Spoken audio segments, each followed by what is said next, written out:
News 18 Tamil Nadu அண்மை செய்திகளுக்காக நான் மலர் செல்வராஜ்.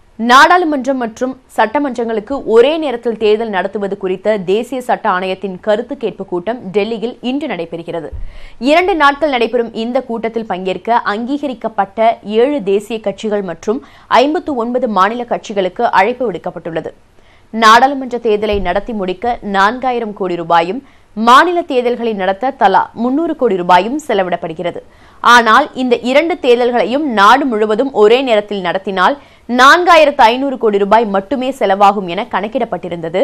இது தொடர்பாக டெல்லியில் நடைபெறும் தேசிய சட்ட ஆணையத்தின் கூட்டத்தில் அரசியல் கட்சிகளிடமிருந்து கருத்து கேட்கப்படுகிறது.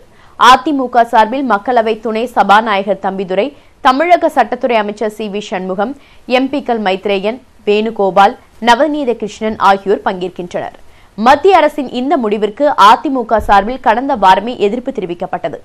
தமிழகத்தில் அதிமுக அரசின் பதவிக்காலம் 2021ஆம் ஆண்டு வரை உள்ள நிலையில் ஒரே தேசம் ஒரே தேர்தல் திட்டத்தை செயல்படுத்தினால் தமிழக சட்டமன்றத்தின் ஆயுட்காலம் குறையும் என அதிமுக சார்பில் கடிதம் எழுதப்பட்டிருந்தது. திமுக சார்பில் இதுகுறித்து முடிவெடுப்பதற்காக உயர்மட்ட நிர்வாகிகளுடன் அக்கட்சியின் செயல் தலைவர் மு.க. ஸ்டாலின் இன்று ஆலோசனை நடத்த இருக்கிறார். 2024இல் சட்டமன்றத்திற்கும் நாடாளுமன்றத்திற்கும் ஒரு சேர தேர்தல் நடத்துவதில் தங்களுக்கு எந்த பிரச்சனையும் இல்லை என அமைச்சர் ஜெயக்குமார் தெரிவித்துள்ளார். ரெட்டைமலை ஸ்ரீனிவாசனின் பிறந்தநாளை முன்னிட்டு சென்னை கிண்டியில் உள்ள சிலைக்கு மலர் தூவி மரியாதை செலுத்திய பின்னர் செய்தியாளர்களிடம் பேசிய அவர் இதனை தெரிவித்தார். நம்மை பொறுத்தவரை அம்மாவோட நிலைப்பாடு அதை ஏற்றுக்கொள்ளக்கூடியதுதான். ஆனால் அதற்காக பார்த்தீங்கன்னா இப்போ நமக்கு காலங்கள் இருக்குது. இன்னும் கிட்டத்தட்ட 2021 தான் சட்டமன்ற தேர்தல் இருக்குது. எனவே இது முன்கூட்டியே சட்டமன்றத்தை இதோடு கொண்டு வரக்கூடாது. வேண்டுமானால் 2024 நீங்கள் வச்சுக்கலாம். அதான் எங்களுடைய ஒரே ஸ்டாண்டு. நாமக்கல் மாவட்டம் திருச்செங்கோடு அருகே உள்ள கிறிஸ்டி ஃப்ரைட் கிராம் நிறுவனத்தில் மில் வளாகத்தில் வருமான வரித்துறையினர் 3வது நாளாக தொடர் சோதனையில் ஈடுபட்டு வருகின்றனர். சத்துணவு திட்டத்திற்கு முட்டை உள்ளிட்டவற்றை விநியோகிக்கும் நிறுவனங்கள் வரி ஏய்ப்பில் ஈடுபட்ட புகாரின் அடிப்படையில் நாமக்கல்லில் மட்டும் 36 இடங்களில் 200க்கும் மேற்பட்ட வருமான வரித்துறை அதிகாரிகள் சோதனையில் ஈடுபட்டனர். இதில் வெண்ணந்தூர், புதுச்சத்திரம், காதப்பள்ளி, சின்ன வேப்பனம் உள்ளிட்ட சில இடங்களில் மட்டும் சோதனை முடிவடைந்துள்ளது. அதே சமயம் வட்டூர் பிரிவில் உள்ள தொழிலதிபர் குமாரசாமியின் வீடு, கூட்டப்பள்ளியில் உள்ள ஆடிட்டரின் வீடு மற்றும் உறவினர்களின் வீடு, அலுவலகங்களில் தொடர்ந்து சோதனை நடைபெற்று வருகிறது. இதில் பல முக்கிய ஆவணங்கள் கைப்பற்றப்பட்டுள்ளதாக கூறப்படுகிறது. ஆனால் இதுவரை எந்த ஆவணமும் வெளியில் கொண்டுவரப்படவில்லை. இந்நிலையில் நாமக்கல் மாவட்டம் திருச்செங்கோட்டு ஆண்டிபாளையத்தில் உள்ள கிறிஸ்டி நிறுவனத்தில் சோதனை நடத்திய வருமான வரித்துறை அதிகாரிகள் அதில் காசாளராக பணியாற்றிய கார்த்திகேயனை எஸ்கேபி நகரில் உள்ள வீட்டில் வைத்து விசாரித்து வந்தனர். அப்போது மயக்கம் வருவதாக கூறி மாடிக்கு சென்ற கார்த்திகேயன் திடீரென மாடியில் இருந்து கீழே குதித்தார். காயமடைந்த அவரை வருமான வரித்துறை அதிகாரிகள் மீட்டு அருகில் உள்ள தனியார் மருத்துவமனையில் அனுமதித்தனர். அங்கு அவருக்கு தொடர்ந்து சிகிச்சை அளிக்கப்பட்டு வருகிறது. வருமான வரித்துறை அதிகாரி தயானந்த பிரசாந்த் கொடுத்த புகாரின் அடிப்படையில் கார்த்திகேயன் மீது திருச்செங்கோடு காவல் நிலையத்தில் வழக்கு பதிவு செய்யப்பட்டுள்ளது. தஞ்சை அருகே நெல் கொள்முதல் நிலையத்தில் போதிய சாக்கு இல்லாததால் மழையில் நனைந்து நெல்மணிகள் முளைத்து வருவது விவசாயிகளை வேதனையடைய வைத்துள்ளது. தஞ்சை மாவட்டம் ஒரத்தநாடு அருகே உள்ள ஒக்கநாடு மேலையூர் நேரடி நெல் கொள்முதல் நிலையத்திற்கு சுற்று வட்டாரத்தை சேர்ந்த விவசாயிகள் விற்பனைக்காக நெல் மூட்டைகளை கொண்டு வருகின்றனர். இங்கு போதுமான அளவில் சாக்கு பைகள் இல்லாததால் விவசாயிகள் கொண்டு வரும் நெல் திறந்த வெளிகளில் கொட்டி வைக்கப்பட்டுள்ளது. 20 நாட்களுக்கும் மேலாக வெயிலிலும் மழையிலும் கொட்டி வைக்கப்பட்டிருப்பதால் நெல்மணிகள் முளைத்து வருகின்றன.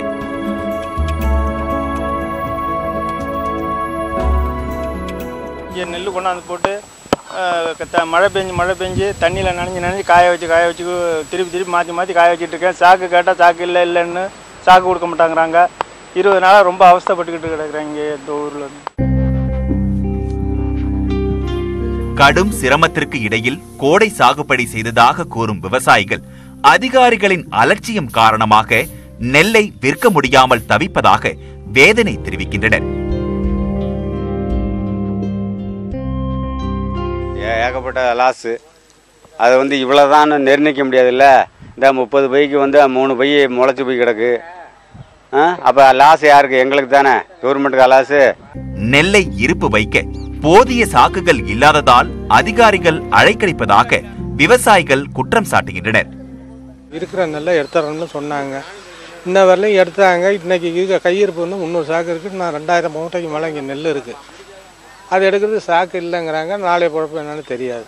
போதிய நீர் கிடைக்காமல் டெல்டா மாவட்டங்களில் சாகுபடி குறைந்து வருகிறது. பல இடங்களில் மின் மோட்டாரை நம்பி விவசாயம் செய்யும் நிலைக்கு விவசாயிகள் தள்ளப்பட்டுள்ளனர்.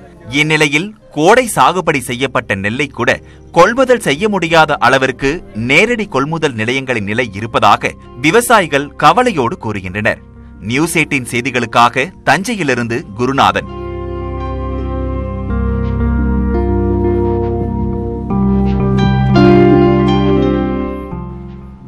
பிரதமர் நரேந்திர மோடி இன்று ராஜஸ்தானுக்கு பயணம் மேற்கொள்கிறார். மத்திய மாநில அரசுகளின் திட்டங்களால் பயனடைந்த 2 லட்சத்திற்கும் மேற்பட்டோருடன் பிரதமர் நரேந்திர மோடி கலந்துரையாட உள்ளார். இதற்கான பயனாளிகளை அழைத்து வருவதற்காக மட்டும் மாநில அரசு 7 கோடி ரூபாயை செலவிட்டுள்ளது. ராஜஸ்தான் சட்டப்பேரவைக்கு இந்த ஆண்டு இறுதியில் பொதுத் தேர்தல் நடைபெற உள்ளது. இந்நிலையில் ராஜஸ்தானுக்கு பயணம் மேற்கொள்ளும் பிரதமர் மோடி தலைநகர் ஜெய்ப்பூரில் நடைபெறும் பொதுக்கூட்டத்தில் கலந்து கொள்கிறார். அப்போது 2100 கோடி ரூபாய் மதிப்பிலான 13 நகர்ப்புற கட்டமைப்பு திட்டங்களுக்கு அடிக்கல் நாட்டுகிறார்.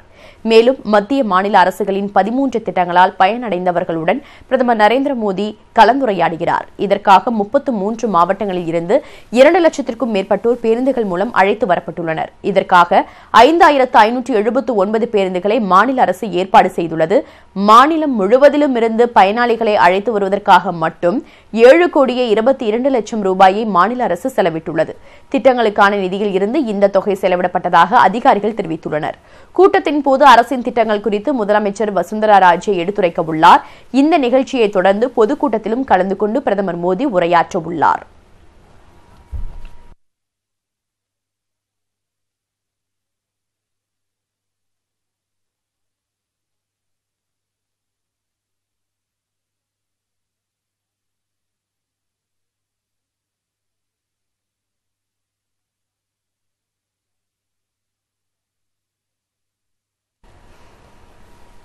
குற்றாலத்தில் ஏராளமான சுற்றுலா பயணிகள் குவிந்ததால் நீண்ட வரிசையில் காத்திருந்து அருவியில் குளித்தனர். நெல்லை மாவட்டம் தென்காசி அருகே உள்ள குற்றாலத்தில் கடந்த மாதம் சீசன் தொடங்கியுள்ளது. இந்த மாதம் அருவியில் விழும் நீரின் அளவு குறைந்தே காணப்பட்டாலும் விடுமுறை நாள் என்பதால் சுற்றுலா பயணிகளின் கூட்டம் அதிகரித்துள்ளது. இதனால் மெயின் அருவி மற்றும் 5 அருவியில் ஆண்களும் பெண்களும் நீண்ட வரிசையில் காத்திருந்து குளித்தனர். சுற்றுலா பயணிகள் நெரிசல் இன்றி குளித்து செல்ல காவல்துறையினர் பாதுகாப்பு ஏற்பாடுகளை செய்துள்ளனர். நீண்ட நேரம் காத்திருந்து ஓரிரு நிமிடங்கள் மட்டுமே அருவியில் குளிக்க அனுமதிக்கப்படுவதால் ஏமாற்றமடைந்துள்ளதாக சுற்றுலா பயணிகள் கூறியுள்ளனர்.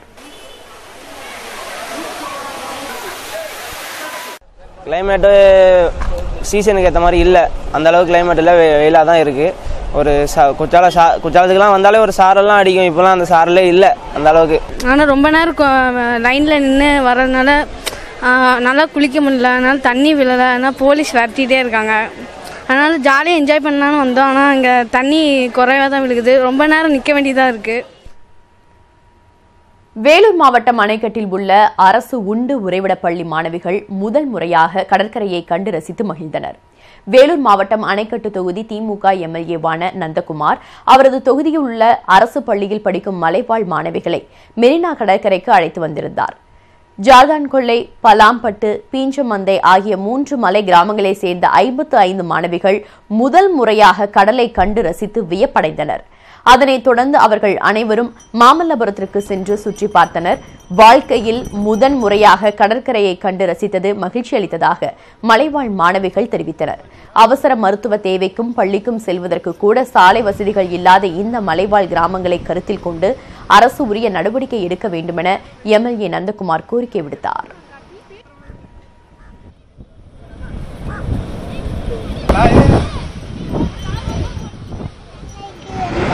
சென்னையில் வந்து என்ன பார்த்தீங்க? பீச் பார்த்துருக்கீங்களா இதுக்கு முன்னாடி?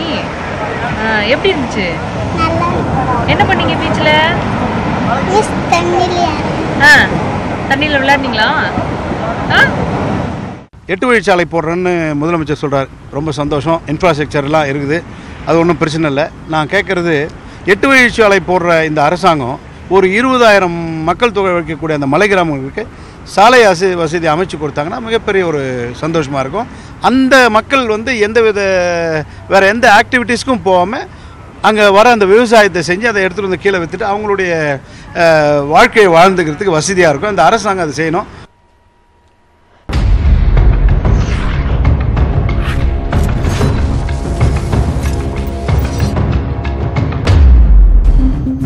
சென்னை அருகே மீண்டும் துப்பாக்கி ஏந்திய போலீஸ் பாதுகாப்பு பெற கார் மீது பெட்ரோல் குண்டு வீசப்பட்டதாக நாடகமாடிய அனுமன் சேனா அமைப்பின் மாநில செயலாளர் காளிக்குமார், நகர செயலாளர் ஞானப்பிரகாசம் உள்ளிட்ட 3 கைது செய்யப்பட்டுள்ளனர். மேஞ்சூர் வண்டலூர் சாலையில் செங்குன்றம் வட்டார போக்குவரத்து அலுவலகம் அருகே அனுமன் சேனா அமைப்பின் மீஞ்சூர் செயலாளர் ஞானப்பிரகாசம் உள்ளிட்டோர் சென்ற கார் தீப்பற்றி எரிந்தது. அடையாளம் தெரியாத நபர்கள் கார் மீது பெட்ரோல் குண்டு வீசியதாகவும், காரிலிருந்து உடனடியாக இறங்கி தாங்கள் தப்பித்துக் கொண்டதாகவும் ஞானப்பிரகாசம் உள்ளிட்டோர் காவல் நிலையத்தில் புகார் அளித்தனர். அவர்களிடம் சோழவரம் போலீசார் நடத்திய விசாரணையில் ரத்து செய்யப்பட்ட துப்பாக்கி ஏந்திய போலீஸ் பாதுகாப்பை மீண்டும் பெறும் நோக்கில் தங்களது காருக்கு தாங்களே தீ வைத்ததாக ஒத்துக்கொண்டனர். பீகாரில் உள்ள தனியார் பள்ளியில் 9ஆம் வகுப்பு மாணவியை பள்ளியின் முதல்வர் உள்ளிட்ட 18 பேர் கடந்த 7 மாதங்களாக பாலியல் வன்கொடுமை செய்ததாக புகார் கூறப்பட்டுள்ளது. சரண் மாவட்டத்தில் உள்ள தனியார் பள்ளியில் முதல்வர், ஆசிரியர்கள், சக மாணவர்கள் ஆகியோர் தன்னை பாலியல் வன்கொடுமை செய்ததாக மாணவி புகார் அளித்தார். இதுகுறித்து வழக்கு பதிவு செய்த காவல்துறையினர் பள்ளியின் முதல்வர், 2 மாணவர்கள் மற்றும் ஓர் ஆசிரியரை கைது செய்து விசாரணை மேற்கொண்டு வருகின்றனர். கர்நாடக மாநிலம் மங்களூரில் தனது சொந்த குழந்தையுடன் சென்றவரை குழந்தை கடத்த வந்ததாக கருதி பொதுமக்கள் சரமாரியாக தாக்கினர். மங்களூரில் கலீத் என்பவர் தனது 2 வயது மகளுடன் ஆட்டோவில் சென்றபோது சிறுமி எதையோ கேட்டு அடம்பிடித்துள்ளார். அப்போது அதனை வாங்கிக் கொடுக்க மறுத்தபோது குழந்தை அடம்பிடித்து அழுதுள்ளது. இதனை கண்ட இருசக்கர வாகனத்தில் சென்ற இருவர் குழந்தையை கடத்துவதாக கூறி அங்கிருந்தவர்களுடன் இணைந்து கலீத்தை சரமாரியாக தாக்கினர். பின்னர் விரைந்து சென்ற காவல்துறையினர் அவர்களிடமிருந்து கலீத்தை மீட்டு விசாரித்தபோது சிறுமி அவருடைய குழந்தை என்பது தெரியவந்தது. புதுச்சேரியில் முதலமைச்சரின் எச்சரிக்கையை தொடர்ந்து துணைநிலை ஆளுநரின் ஆய்வின் போது பெரும்பாலான அதிகாரிகள் கலந்து கொள்ளவில்லை. ஆளுநரின் அதிகாரம் குறித்து கேள்வி எழுப்பப்படும் நிலையில் துணைநிலை ஆளுநர் கிரண்பேடி வழக்கம் போல் இன்று ஆய்வு மேற்கொண்டார். ஊசிட் ஏரியை ஆய்வு செய்த அவர் படகு மூலம் ஏரிக்குள் சென்று அங்கு வந்திருந்த புதிய வகை பறவைகளை பார்வையிட்டார். சுற்றுலா பயணிகளின் பாதுகாப்புக்கான நடவடிக்கைகளை மேற்கொள்ள அதிகாரிகளுக்கு அவர் உத்தரவிட்டார். ஆளுநருடன் ஆய்வுக்கு சென்றால் நடவடிக்கை எடுக்கப்படும் என்று அதிகாரிகளுக்கு முதலமைச்சர் நாராயணசாமி எச்சரிக்கை விடுத்திருந்ததால் வனம் மற்றும் சுற்றுலாத்துறையை தவிர மற்ற துறை அதிகாரிகள் செல்லவில்லை. மேலும் போலீசார் அதிக அளவில் பாதுகாப்பு பணியில் ஈடுபடுத்தப்பட்டனர். கபினி அணை பகுதி மற்றும் கேரளாவில் பலத்த மழை பெய்வதால் மேட்டூர் அணைக்கு நீர்வரத்து அதிகரிக்க வாய்ப்புள்ளது. கபினி அணையில் இருந்து மேட்டூருக்கு 4000 அடி தண்ணீர் மட்டுமே திறக்கப்பட்டதால் இன்று காலை நிலவரப்படி மேட்டூர் அணையின் நீர்வரத்து 5074 கனஅடியாக குறைந்தது. இந்நிலையில் கபினி அணைக்கு நீர்வரத்து அதிகரித்துள்ளதால் 15000 கனஅடி நீர் திறக்கப்பட்டுள்ளது. இதனால் 2 தினங்களுக்குள் மேட்டூருக்கு நீர்வரத்து அதிகரிக்க வாய்ப்புள்ளது. தற்போது மேட்டூரில் இருந்து குறைவான நீரை திறக்கப்படுவதால் அணையின் நீர்மட்டம் தொடர்ந்து உயர்ந்து காணப்படுகிறது. மேட்டூர் அணையின் நீர்மட்டம் 63.46 அடியாக உள்ளது. 12 ஆண்டுகளுக்கு பிறகு திருப்பதி ஏழுமலையான் கோவிலில் ஆகஸ்ட் 16ஆம் தேதி கும்பாபிஷேகம் நடைபெறவுள்ளது. இதற்காக ஆகஸ்ட் 11இல் அங்குரார்ப்பணம் நடக்கிறது. தொடர்ந்து யாகசாலை பூஜைகளும் நடக்கவுள்ளன. 16ஆம் தேதி காலை 10:16 மணியளவில் துலா லக்னத்தில் மூலவர் சன்னதி உள்ளிட்ட அனைத்து இடங்களிலும் புனித நீர் ஊற்றப்பட்டு கும்பாபிஷேகம் செய்யப்பட உள்ளது. 12ஆம் தேதி முதல் 16ஆம் தேதி வரை பக்தர்கள் மூலவரை தரிசிக்க அனுமதிக்கப்பட மாட்டார்கள். கும்பாபிஷேகத்தை தொடர்ந்து 48 நாட்கள் மண்டல பூஜைகளும் நடைபெறும் என திருப்பதி தேவஸ்தான நிர்வாகம் அறிவித்துள்ளது. நாகை அருகே அரசு பள்ளியில் ஆசிரியரின் பணியிட மாற்றத்தை கண்டித்து மாணவ மாணவிகள் முற்றுகை போராட்டத்தில் ஈடுபட்டனர். வடக்கு பொய்கை நல்லூர் தொடக்கப் பள்ளியில் பணியாற்றி வரும் ஆசிரியர் இசபெல்லா ஜூலியை பணியிட மாற்றம் செய்து கல்வித்துறை அதிகாரி உத்தரவிட்டுள்ளார். இதனால் அதிர்ச்சியடைந்த 100க்கும் மேற்பட்ட மாணவ மாணவிகள் ஆசிரியையின் பணியிட மாற்றத்தை கண்டித்து போராட்டத்தில் ஈடுபட்டனர். அது மட்டுமின்றி பணியிட மாற்றம் செய்யப்பட்ட ஆசிரியை சூழ்ந்த மாணவ மாணவிகள் கண்ணீர் மல்க வேறு பள்ளிக்கு செல்லக்கூடாது என வேண்டுகோள் விடுத்தனர். கேரளாவில் 5ஆம் வகுப்பு படிக்கும் மாணவி குறும்படத்தில் நடிப்பதற்காக நெற்றியில் சந்தனப்பொட்டு வைத்ததற்காக மதரசா பள்ளியில் இருந்து நீக்கப்பட்டுள்ளார். உமர் மலை என்பவரது மகள் திருவனந்தபுரத்தில் உள்ள மதரசா பள்ளியில் 5ஆம் வகுப்பு படித்து வருகிறார். இஸ்லாமிய சமூகத்தை சேர்ந்த இவர் குறும்படத்தில் நடிப்பதற்காக நெற்றியில் பொட்டு வைத்துள்ளார். இது இஸ்லாம் மத நம்பிக்கைகளுக்கு எதிரானது என கூறி மாணவி மதரசாவில் இருந்து நீக்கப்பட்டுள்ளார்.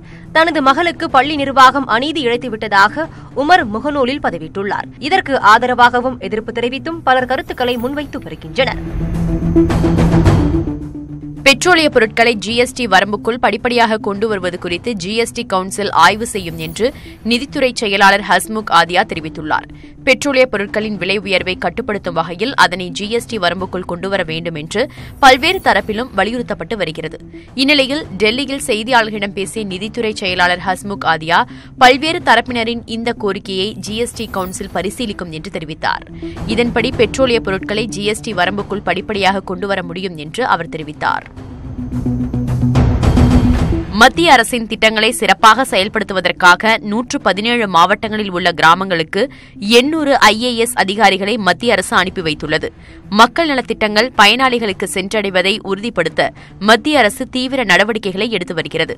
இதன்படி வளர்ச்சிக்கு வாய்ப்புள்ள 117 பின்தங்கிய மாவட்டங்களுக்கு நகர்ப்புற வளர்ச்சித்துறை, பாதுகாப்புத்துறை உள்ளிட்ட பல்வேறு துறைகளைச் சேர்ந்த துணை செயலாளர்கள் மற்றும் இயக்குநர்கள் மட்டத்திலான 800 IAS அதிகாரிகள் அனுப்பி வைக்கப்பட்டுள்ளனர். அடுத்த மாதம் 15ஆம் தேதி வரை சுமார் 50,000 கிராமங்களுக்கு அதிகாரிகள் சென்று பொதுமக்கள் மற்றும் அதிகாரிகளுடன் ஆலோசனை மேற்கொள்ள உள்ளனர். திரைப்பட நடிகர்கள் வெறும் லாப நோக்கத்திற்காக மட்டும் படம் எடுக்காமல் சமுதாய மறுமலர்ச்சியை கருத்தில் கொள்ள வேண்டும் என்று அமைச்சர் ஜெயக்குமார் வேண்டுகோள் விடுத்துள்ளார். சென்னையில் செய்தியாளர்களிடம் பேசிய அவரிடம் சர்க்கார் படத்தில் நடிகர் விஜய் புகைப்பிடிப்பது போன்ற போஸ்டர் வெளியானதற்கு மத்திய பொது சுகாதாரத்துறை நோட்டீஸ் அனுப்பியுள்ளது தொடர்பாக கேள்வி எழுப்பப்பட்டது. இதற்கு பதிலளித்த ஜெயக்குமார், எம்ஜிஆர் போல சமூகத்திற்கு நல்ல கருத்துக்களை கூறும் படங்களில் நடிகர்கள் நடிக்க வேண்டும் என தெரிவித்தார். புரட்சித் தலைவர் எப்போதுமே எந்த ஒரு விஷயமாக இருந்தாலும் சரி, அது ஒரு மெசேஜ் சமுதாயத்துக்கு நல்ல விஷயங்களை கொடுத்தவர். எனவே அந்த மாதிரி ஒரு விஷயங்கள் நடிகர்கள், அதே போன்று திரைப்படத்துறையினர், இயக்குநர்கள், டைரக்டர்கள், இந்த மாதிரி அவங்க ஒரு சமுதாயத்துக்கு வெறும் லாபத்துக்காக மட்டுமே ஒரு படம் போட்டு முதலீடு செய்கிறோம், நம்ம சம்பாதிக்கணும், அதனால் சமுதாயம் கேடு கெட்டு போனான்ற அடிப்படையில் அந்த மாதிரி நினைச்சாங்கன்னா அது தப்புது. பெட்ரோல், டீசல், மண்ணெண்ணெய் விலை உயர்வுக்கு கண்டனம் தெரிவித்து கரிபிய நாடான ஹைதியில் போராட்டங்கள் வெடித்துள்ளன.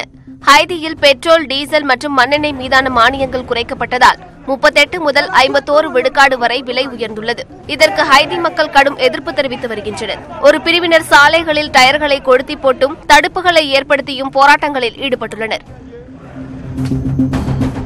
அமெரிக்காவில் சாலையை கடப்பதற்காக சைக்கிளில் நின்று கொண்டிருந்தவர் கார் மோதியதில் அதிர்ஷ்டவசமாக சிறிய காயங்களோடு உயிர் தப்பினார். அமெரிக்காவில் உள்ள புளோரிடா மாகாணத்தில் சாலையை கடப்பதற்காக ஒருவர் சைக்கிளில் நின்று கொண்டிருந்தார். அப்போது அந்த வழியாக வந்த கார் கண்ணிமைக்கும் நேரத்தில் அவரது சைக்கிளை இடித்து தள்ளிவிட்டு நிற்காமல் சென்றுவிட்டது. இந்த வீடியோ காட்சி தற்போது வெளியாகியுள்ளது. தன்னுடைய போராட்டத்தை சிறையில் இருந்து தொடரப்போவதாக பாகிஸ்தான் முன்னாள் பிரதமர் நவாஸ் ஷெரீப் கூறியுள்ளார். முறைகேடாக சொத்து குவித்த வழக்கில் நவாஸ் ஷெரீப்புக்கு பாகிஸ்தான் நீதிமன்றம் 10 ஆண்டுகள் சிறை தண்டனை விதித்தது. அவரது மகள் மரியமுக்கு 7 ஆண்டுகள் சிறை தண்டனை விதிக்கப்பட்டது. இந்நிலையில் லண்டனில் செய்தியாளர்களிடம் பேசிய நவாஸ் ஷெரீப் தான் திருடன் இல்லை என தெரிவித்தார். பாகிஸ்தான் திரும்பி சிறையில் இருந்து தனது போராட்டத்தை தொடரப்போவதாகவும் இது தனது போராட்டத்தின் ஒரு பகுதி என்றும் நவாஸ் ஷெரீப் கூறியுள்ளார். விரைவு செய்திகளை தொடர்ந்து மற்ற செய்திகளை பார்க்கலாம். தமிழகத்தில் அடுத்த மாதம் முதல் வெளிநாட்டு மணல் விற்பனை செய்யப்பட உள்ளது. 500 கோடி ரூபாய் மதிப்பிலான 30 லட்சம் டன் மணல் இறக்குமதி செய்யப்படுவதற்கான ஒப்பந்தத்தில் தமிழக அரசு விரைவில் கையெழுத்திட உள்ளது. தமிழகத்தில் கட்டுமான பணிகளுக்காக நாள் ஒன்றுக்கு 12,000 லோடு முதல் 40,000 லோடு வரை மணல் தேவைப்படுவதாக கட்டுமானத்துறையினர் கூறுகின்றனர். ஆனால் பொதுப்பணித்துறையின் குவாரிகளில் இருந்து பெறப்படும் மணல் தங்களுக்கு போதுமானதாக இல்லை என்றும் அவர்கள் கூறி வருகின்றனர். மணல் தேவையை ஈடு செய்வதற்காக தமிழகத்தில் சாண்ட் எனப்படும் செயற்கை மணல் விற்பனையை அரசு ஊக்கப்படுத்தி வருகிறது. அதே நேரத்தில் தரமான செயற்கை மணல் கிடைப்பதை உறுதி செய்ய சாண்ட் நிறுவனங்களுக்கு அங்கீகாரம் அளிக்கும் நடவடிக்கை எடுக்கப்பட்டுள்ளது. தமிழகத்தில் 300க்கும் மேற்பட்ட சாண்ட் விற்பனையாளர்களில் இதுவரை 44 பேருக்கு அங்கீகாரம் அளிக்கப்பட்டுள்ளது. மற்றவர்களுக்கு பொதுப்பணித்துறை நோட்டீஸ் அனுப்பி வருகிறது. இதனிடையே வெளிநாட்டு மணலை தனியார் விற்பனை செய்வதற்கு தமிழக அரசு தடை விதித்து 2018 டிசம்பரில் உத்தரவிட்டதை எதிர்த்து தொடரப்பட்ட வழக்கில் தமிழக அரசுக்கு சாதகமான உத்தரவு பிறப்பிக்கப்பட்டதை தொடர்ந்து வெளிநாட்டு மணலை இறக்குமதி செய்ய டெண்டர் கோரியது. அதனைத் தொடர்ந்து 30 லட்சம் டன் வெளிநாட்டு மணலை தனியார் மூலம் இறக்குமதி செய்ய அரசு டெண்டர் கோரியது. அதற்கு விண்ணப்பித்த 3 நிறுவனங்களில் வெளி மாநிலத்தை சேர்ந்த ஓர் நிறுவனம் தேர்வாகியுள்ளது. அது குறித்து தமிழக அரசு அதிகாரிகள் கூறும்போது, தற்போது இறுதி செய்யப்பட்டுள்ள தனியார் நிறுவனத்துடன் விரைவில் ஒப்பந்தம் கையெழுத்தாகும் என்றனர். பின்னர் ஆகஸ்ட் மாதத்தில் இருந்து வெளிநாட்டு மணல் இறக்குமதியை அந்நிறுவனம் தொடங்கும் என்றும், மாதம் ஒன்றுக்கு 5 லட்சம் டன் வீதம் 6 மாதங்களுக்கு 30 லட்சம் டன் மணலை அந்நிறுவனம் இறக்குமதி செய்யும் என்றும் தெரிவித்தனர். தமிழகத்தில் எண்ணூர், சென்னை, தூத்துக்குடி உள்ளிட்ட 3 துறைமுகங்கள் மூலம் 500 கோடி ரூபாய் அளவுக்கு மணல் இறக்குமதி செய்யப்படும் என்றும், அது பொதுப்பணித்துறை மூலம் மக்களுக்கு நியாயமான விலைக்கு விற்கப்படும் என்றும் தெரிவித்தனர். அடுத்த 6 மாதங்கள் தமிழகத்தில் பருவமழை பெய்ய அதிகரிக்க வாய்ப்புள்ளதால் வெளிநாட்டு உலர்ந்த மணல் தமிழகத்தில் கட்டுமான பணிகளுக்கு பெரிதும் கை கொடுக்கும். இது தவிர தமிழகத்தில் புதியதாக 27 மணல் குவாரிகளை அடுத்த மாதத்திற்குள் பொதுப்பணித்துறையினர் திறக்க உள்ளதும் தட்டுப்பாட்டை சமாளிக்க பெரிதும் உதவும். மணல் இறக்குமதி செய்யப்படுவதை பொதுமக்கள் வரவேற்கும் அதே நேரத்தில் மணலை கொள்ளை லாபம் வைத்து தனியார் விற்பதை தடுக்க உறுதியான நடவடிக்கை எடுக்க வேண்டுமென கோரிக்கை விடுத்துள்ளனர். அஇஅதிமுகவில் காலியாக உள்ள பொதுக்குழு மற்றும் செயற்குழு உறுப்பினர்களின் இடங்களை நிரப்பும் பணிகள் மும்முரமாக நடைபெற்று வருகின்றன. இதற்காக கட்சியின் செயற்குழு கூட்டம் விரைவில் நடைபெற்று அதில் முக்கிய முடிவுகள் எடுக்கப்பட உள்ளன. இதுகுறித்த செய்தி தொகுப்பை தற்போது பார்க்கலாம். அஇஅதிமுகவிற்கு தமிழகத்தில் அமைப்பு ரீதியாக 51 மாவட்டங்கள் உள்ளன. இதில் சுமார் 2780 பொதுக்குழு உறுப்பினர்களும் 250 செயற்குழு உறுப்பினர்களும் உள்ளனர். அதிமுகவின் பொதுக்குழு கடந்த ஆண்டு செப்டம்பர் மாதம் 12ஆம் தேதி கூட்டப்பட்டு கட்சியின் சட்ட விதிகளில் மாற்றம் செய்யப்பட்டது. இதில் கட்சியின் முழு அதிகாரத்தை 2ஆக பிரித்து ஒருங்கிணைப்பாளராக துணை முதல்வர் ஓ பன்னீர்செல்வமும் இணை ஒருங்கிணைப்பாளராக முதலமைச்சர் எடப்பாடி கே பழனிசாமியும் தேர்வு செய்யப்பட்டனர். இதனைத் தொடர்ந்து அதிமுகவில் இருந்து டிடிவி தினகரன் ஆதரவாளர்கள் தொடர்ச்சியாக நீக்கப்பட்டனர்.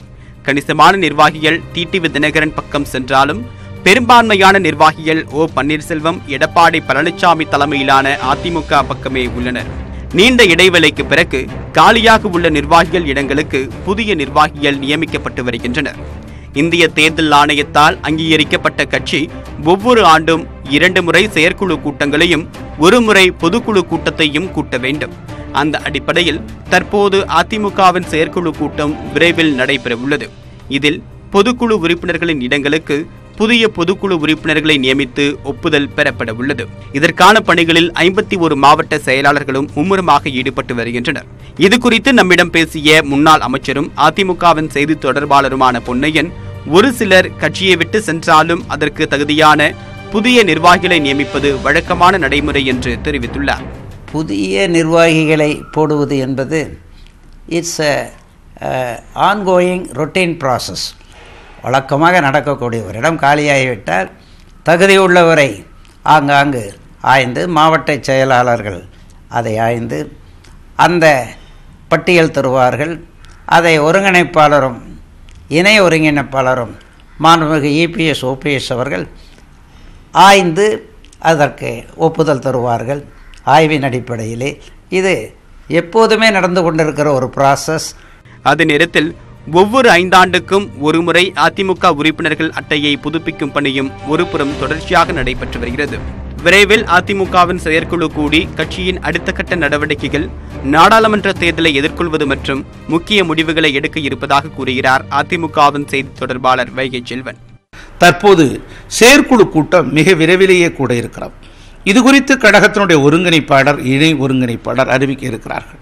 ஏனென்றால் ஆண்டுக்கு 2 முறை கூட்டப்பட வேண்டும் என்கிற சட்டத்திட்ட விதிகளின் அடிப்படையில் மிக விரைவிலே இது குறித்து கட்சி தலைமை முடிவெடுத்து இது குறித்து அறிவிப்பு வெளியிடும்.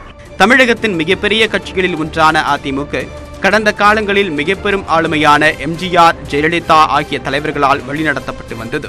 தற்போது இரட்டை தலைமையின் கீழ் இயங்கி வரும் அதிமுகவின் எதிர்காலத்தை வரும் காலங்களில் நடைபெறக்கூடிய தேர்தல்களின் முடிவுகளே தீர்மானிக்கும் என்கிறார்கள் தொண்டர்கள். மகாராஷ்டிராவில் தலைநகர் மும்பை உள்ளிட்ட பல்வேறு பகுதிகளில் கனமழையினால் வெள்ளப்பெருக்கு ஏற்பட்டுள்ளது. அடுத்த 24 மணி நேரத்திற்கு தொடர் மழை பெய்யும் என்றும் வானிலை ஆய்வு மையம் தெரிவித்துள்ளது. மும்பை புறநகர் பகுதிகள், தானே, கல்யாண் உள்ளிட்ட நகரங்களில் இன்று காலை முதல் கனமழை பெய்தது. இதனால் பல்வேறு பகுதிகள் வெள்ளத்தால் சூழப்பட்டன. தண்டவாளத்தில் தண்ணீர் தேங்கியதால் பத்லாபூர் மற்றும் கல்யாண் ரயில் நிலையங்களுக்கு இடையே சிறிது நேரம் ரயில் போக்குவரத்து நிறுத்தப்பட்டது. மேலும் ரயில்கள் குறைவான வேகத்தில் இயக்கப்பட்டு வருகின்றன. இந்நிலையில் மும்பை மற்றும் புறநகர் பகுதிகளில் அடுத்த 24 மணி நேரத்திற்கு தொடர் மழை பெய்யும் என்று வானிலை ஆய்வு மையம் எச்சரிக்கை விடுத்துள்ளது. தாய்லாந்து குகையில் சிக்கிய சிறுவர்கள் நலமுடன் இருப்பதாகவும் விரைவில் திரும்பி வருவோம் என்றும் தங்கள் பெற்றோருக்கு கடிதம் எழுதி அனுப்பியுள்ளனர். தாய்லாந்தில் உள்ள நீர் தேங்கியுள்ள குகையில் சிக்கியுள்ள 12 சிறுவர்களை மீட்கும் பணி தொடர்ந்து நடைபெற்று வருகிறது.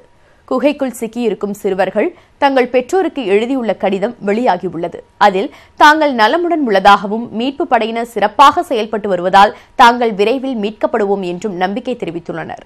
இதுகுறித்து செய்தியாளர்களிடம் பேசிய சியாங் ராய் மாகாண ஆளுநர் சிறுவர்களுக்கு மூச்சை அடக்கும் பயிற்சி கற்பிக்கப்பட்டு வருவதாக தெரிவித்தார். சிறுவர்களை மீட்க தொடர்ந்து முயன்று வருவதாகவும் அவர்கள் விரைந்து மீட்கப்படுவார்கள் என்றும் ஆளுநர் தெரிவித்துள்ளார். இந்நிலையில் குகை அமைந்துள்ள பகுதியில் நாளை முதல் மழை பெய்ய வாய்ப்பிருப்பதாக எதிர்பார்க்கப்படுவதால் குகையை வெள்ளம் சூழும் ஆபத்து உள்ளதாக அஞ்சப்படுகிறது. மேலும் பல அண்மை செய்திகளுக்கு தொடர்ந்து இணைந்திருங்கள். இது நியூஸ் 18 தமிழ்நாடு.